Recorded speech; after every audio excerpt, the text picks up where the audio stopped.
Welcome to Cool Guru Academy. Now, in this session, we'll be going through fundamental rights,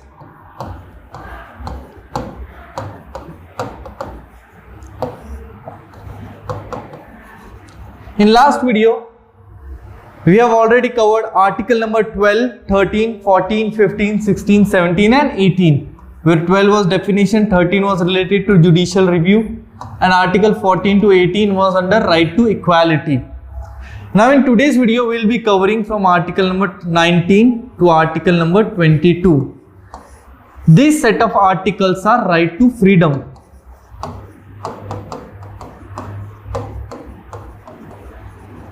In right to freedom, first of all, let's see article number 19. अब article number 19 talks about right to freedom of speech and expression.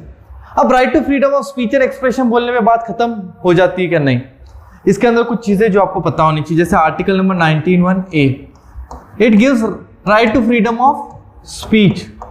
किसका देता है? Speech का. Speech and expression, आप बोल सकते हो, व्यक्त कर सकते हो.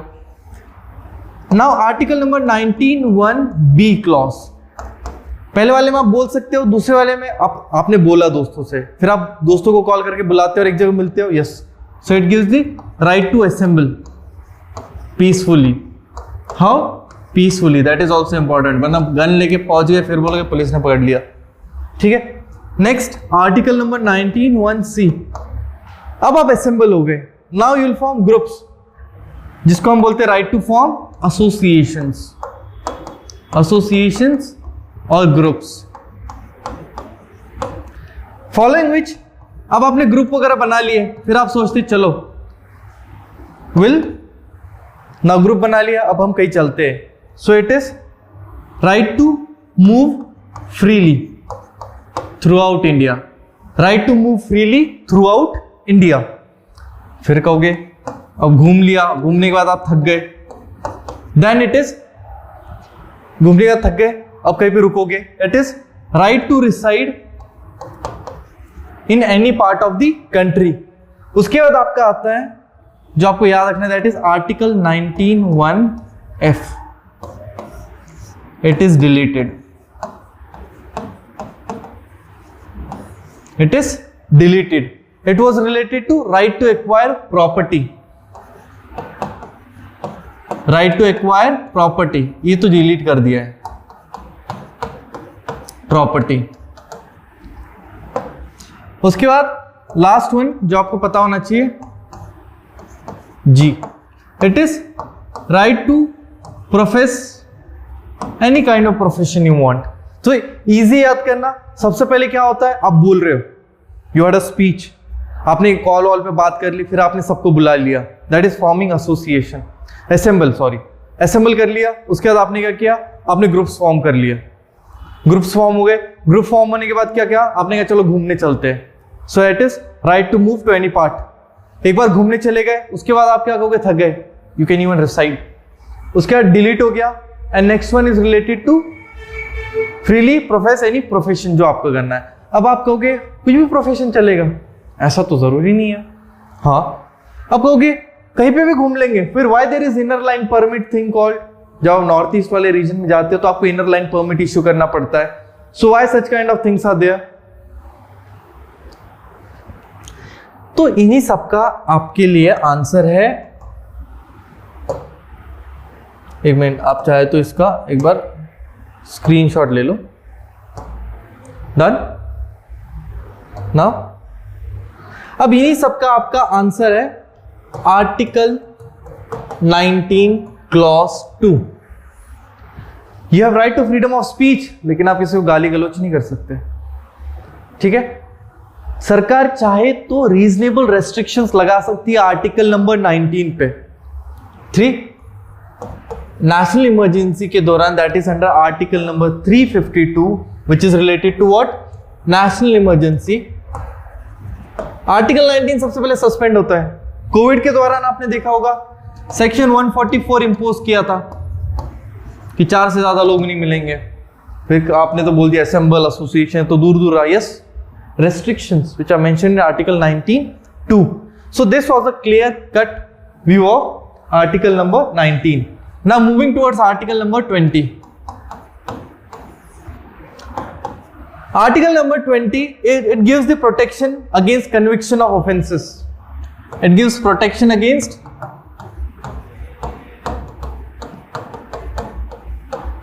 conviction of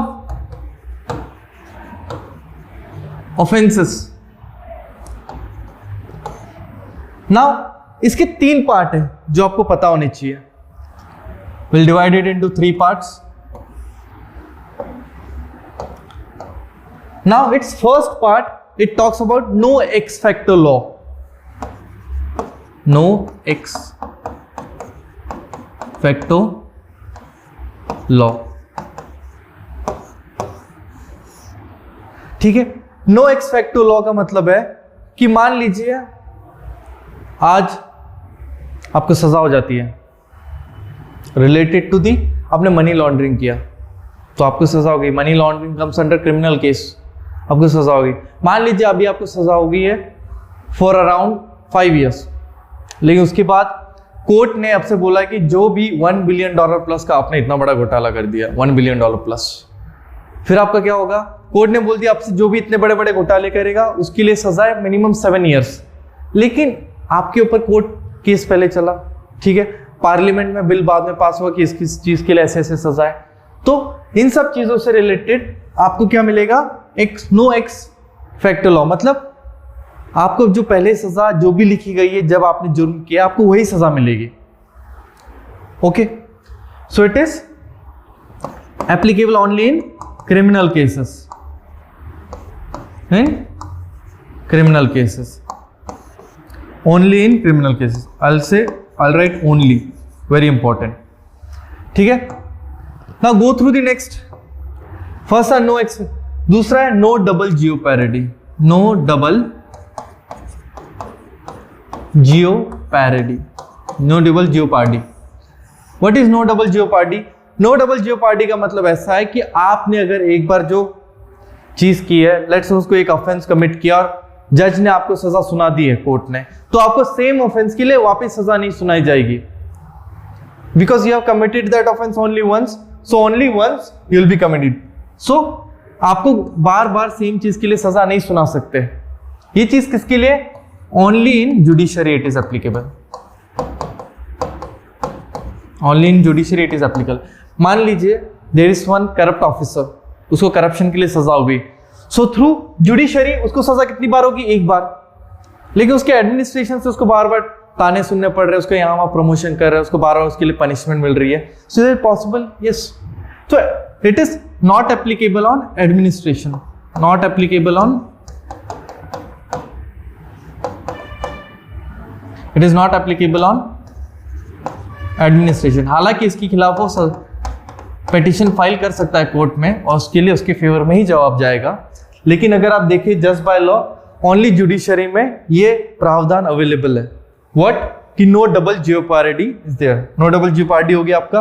now the third part. एक minute. Now see the third part.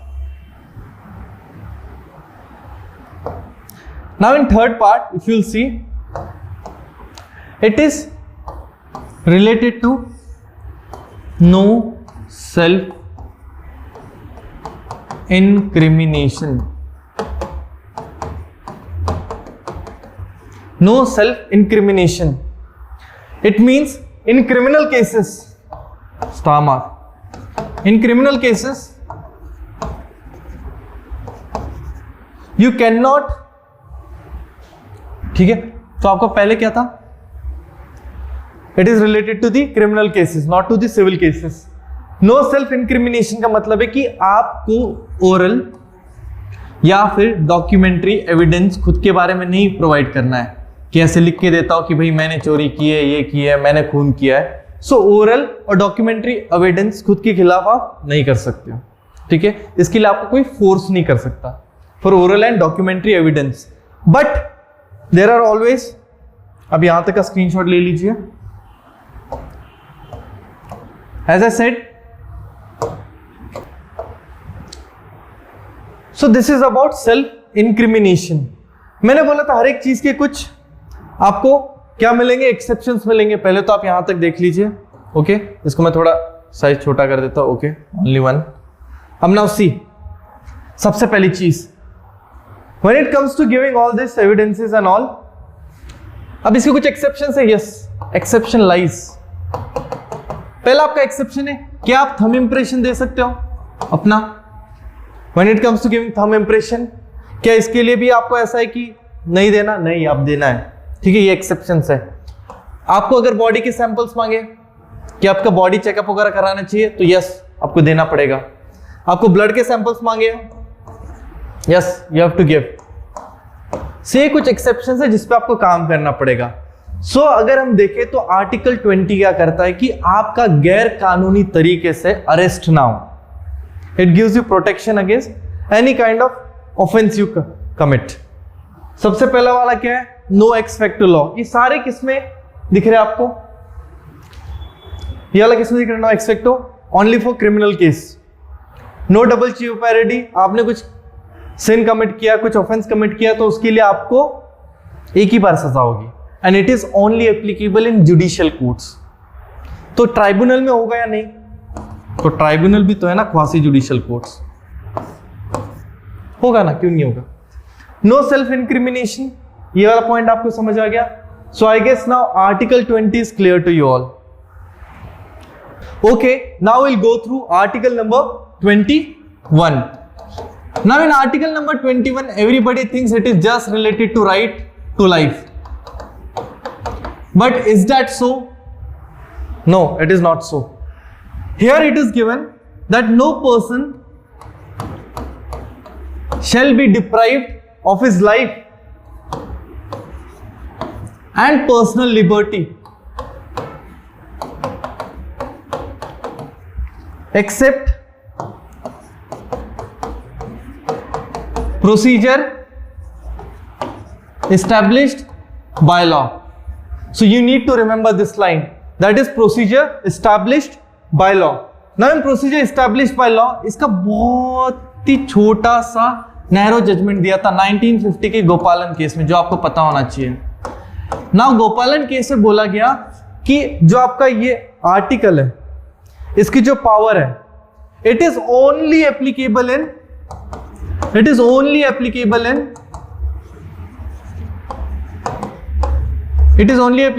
executive actions and not against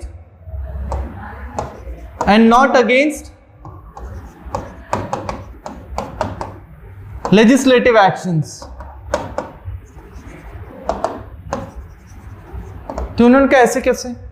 अगर लिखा गया कि पर्सन से आप उसका लिबर्टी या कोई भी चीज उसे तभी छीन सकते हो जब उसने कोई कमिट किया है कन्विक्शन, और वो भी लॉ के हिसाब से ट्रीट किया जाएगा। तो अभी कैसे बोल दिया आपने कि लेजिस्लेटिव एक्शन इसमें नहीं होगा? यस। सो सुप्रीम कोर्ट अपने जजमेंट को वापस देखते हैं एंड उसको क्लियर करते हैं, इन विच 1978 Maneka Gandhi case.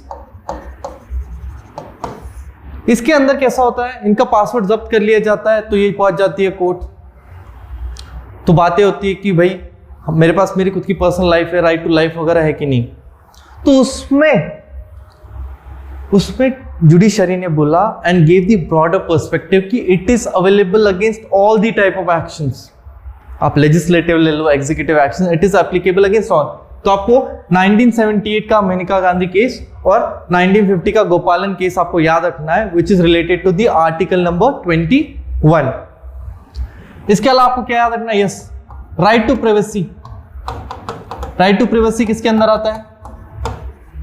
It is part of article number 21। Right to life, right to sleep, right to die है इंडिया में? नहीं, राइट टू डाई नहीं। ठीक है, पैसिव यूथेनेशिया, एक्टिव यूथेनेशिया कैसा है, हम अलग क्लास में बात करेंगे उससे रिलेटेड। ठीक है, now will go through the next article which is part of article 21, that is article 21A. Now this article number 21A, it was introduced through 86th Constitutional Amendment Act and it is related to right to education. किससे relate करता है? right to education for children between the age group of 16 to 14 years. So 6 से 14 साल के बच्चों के लिए it is article number 21 which you need to keep in mind. Now we'll go through the next. Now the last one, article number 22. Now in article number 22, if you'll see, it gives you right against arrest and detention. What dentist लिख रहा हूं मैं, एक minute. Detention. Now what all protections you have regarding your arrest and detention we'll see. अब इसके अंदर भी दो प्रावधान आते हैं. There are two parts. First one is punitive. Second is preventive. Preventive detention. Now see, punitive detention means आपने crime commit कर दिया. You have committed the crime. You have committed the crime or you are accused. या फिर आप पे लगाया गया, आरोप लगाया गया है, तो उसमें आपका कौन सा है? Punitive detention. ना प्यूनिटिव डिटेंशन में सबसे पहले चीज क्या रखते हैं कि राइट टू हैव लॉयर. आपको आपका वकील बुलाने की पूरी इजाजत है. यस, आपका वो राइट है. दूसरी क्या चीज है? पहला तो लॉयर है. Second, right to be get before the magistrate within 24 hours. True, ये एक चीज है. दूसरी चीज, अब ये दो चीज है कि 24 घंटे में आपको मैजिस्ट्रेट के सामने बुला लेना चाहिए. ठीक है. दूसरा, इन्फॉर्म करना चाहिए कि लॉयर, आपको लॉयर है. तीसरा, आपको अपने अरेस्ट के ग्राउंड्स बताने चाहिए. On what ground you have been arrested. तो ये सारी चीजें आपको बता देनी चाहिए. These all comes under what? Punitive detention. When you talk about preventive detention, ऐसा लगता है कि ये कुछ कांड करने जा रहा है. He is about to commit some crime. मान लीजिए कुछ बॉम्ब ब्लास्ट वगैरह कुछ भी करने जा रहा है, एनीथिंग. ठीक है. सो पुलिस, ये बहुत ही अच्छी भी है और सबसे बेकार चीज है. और हमारी अकेली डेमोक्रेसी है जिसकी पुलिस के पास इतनी खतरनाक ताकत है. क्या? Preventive detention. हाँ भाई, तू बम फोड़ने वाला है, पकड़ लेंगे तुझे, डायरेक्टली पकड़ लेंगे. 3 months in jail. 3 months in jail. Preventive detention. Police के पास इतनी ताकत है. But under 44th constitutional amendment act of 1978, the term period was reduced to 2 months. But here is a twist. अब आप कहोगे it was never applicable. ये applicable ही नहीं हुआ, इसको बस लागू करने की जरूरी है. अभी भी कितना चल रहा है? 3 months. ठीक है. सो प्रिवेंटिव डिटेंशन कब आता है आपका? जब आपने कमिट नहीं किया, you are about to commit. और अकेली हमारी ऐसी डेमोक्रेसी जहां पे ये चीज आप देख रहे हो. दूसरा है प्यूनिटिव डिटेंशन. आपने क्राइम कमिट कर दिया, you are been accused of it. तो आपको राइट, आपके किस ग्राउंड पे आपको अरेस्ट किया हो आपको पता होना चाहिए. 24 घंटे में मैजिस्ट्रेट के सामने होना चाहिए. अब मैजिस्ट्रेट के सामने जब आता है कि अभी ये हॉलीडेज वगैरह या फिर आपका टाइम आता है कि बीच में कितनी देर में आप जर्नी, जो आपका डिस्टेंस होता है ना, जर्नी का distance, it is not concluded, it is not included in that part. तो लॉयर होना चाहिए. अब ये सारी चीजें किस किस को अवेलेबल है? अगला प्रश्न वो भी आता है. सो ये सारी चीजें हमारे एनिमी एलियन के लिए नहीं है. It is not available to them. Pakistan का बंदा आ गया, उसको अक्यूज्ड में पकड़ लिया हमने प्यूनिटिव डिटेंशन में, उसको थोड़ी बोलेंगे अपना वकील ला. नहीं, बिल्कुल नहीं. It is not available to enemy aliens. Preventive detention वाला आपने समझ लिया. Okay. Now will quickly revise all the things starting from article number 19, then 20, 21, 21A and 22. Yes. So I'll say it is the most important, I'll say confusing part also. 19 में आपने देखा right to freedom of speech, expression वगैरह ये सारी चीजें. और यहां से और एक इंपॉर्टेंट कि आर्टिकल 19(1)(f) हटा चुका है. That is related to the property rights. और कौन से कॉन्स्टिट्यूशनल अमेंडमेंट एक्ट से हटा है? By 44th constitutional amendment act of 1978. Article 20 पढ़ा आपने, it gives you protection against conviction of offences, जिसके अंदर आपने सबसे पहले क्या पढ़ा, सबसे पहले आपने क्या पढ़ा इसमें, उसके 2, 3, सबसे पहले आपने पढ़ा no ex factor law, no ex factor law. दूसरा आपने पढ़ा नो डबल जियोपैरिडी। तीसरा आपने पढ़ा नो सेल्फ इंक्रिमिनेशन, और इसके एक्सेप्शन पढ़े कि थंब इंप्रेशंस वगैरह आपको देने पड़ सकते हैं। ये सारी चीजें आपने पढ़ी। अब ये सारी किसमें अवेलेबल है, क्रिमिनल केसेस क्या है, इसमें हमने आपको पढ़ाया right to privacy, right to life, Maneka Gandhi case,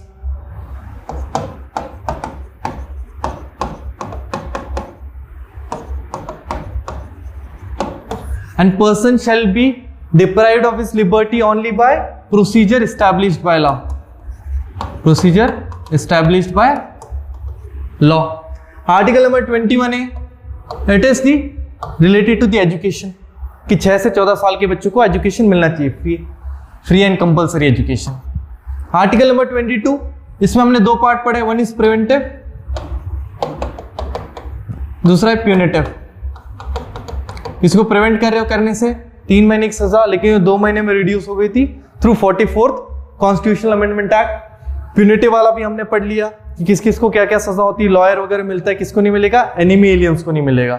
so this way we have covered the entire right to freedom, and so on we'll be covering the entire syllabus for upcoming NDA and CDS examination 2023.